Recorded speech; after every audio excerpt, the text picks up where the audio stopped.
Bonjour à tous, aujourd'hui je vais vous parler de la manipulation relais grande voie. Donc dès que j'arrive à mon relais, je vais pouvoir me vacher. Je viens ensuite poser ma triangulation préparée à l'avance avec une Dynaloupe et 2 nœuds de neuf. Je viens placer mes mousquetons et les visser. Ensuite, je vais pouvoir me vacher avec ma longue longe dans le mousqueton de ma triangulation pour pouvoir faciliter ma manipulation. Je vais ensuite prendre une dégaine et la passer dans un autre mousqueton de ma triangulation et y placer un nœud de cabestan pour avoir une double sécurité.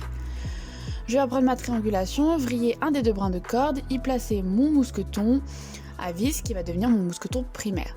Je viens ensuite commencer à ravaler la corde en faisant deux petites boucles puis des grandes boucles.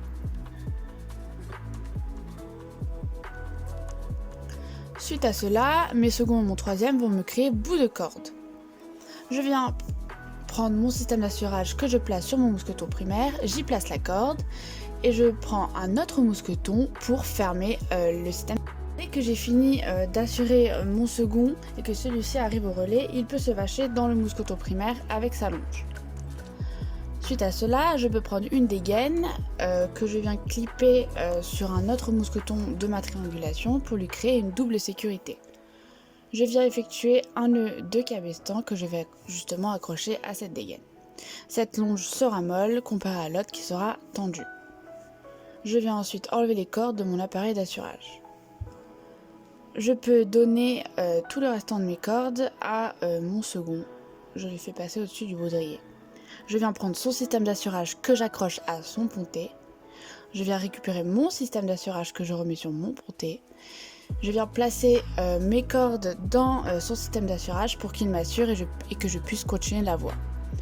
Une fois cela fait, je peux enlever mon nœud de cabestan et ensuite replacer les cordes dans cette même dégaine pour que lors d'une chute, le choc soit pris par la dégaine et non pas par le pontet de mon second.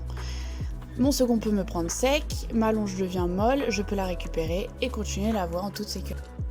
Voyons maintenant comment faire des anneaux de buste. On va commencer par faire des grandes boucles avec la corde autour de nous. Cela va permettre de se déplacer entre deux voies en toute sécurité et du coup que la corde ne traîne pas par terre. Puis je viens faire un nœud autour des boucles créées et je vais placer ce nœud derrière mon épaule. Je viens ensuite placer la corde dans mon pontet car lors d'une chute d'un des membres de la cordée, je veux que le choc soit pris sur celui-ci. Puis je viens prendre un mousqueton et le passer dans la boucle du nœud que j'ai créé et je le raccroche à mon pontet.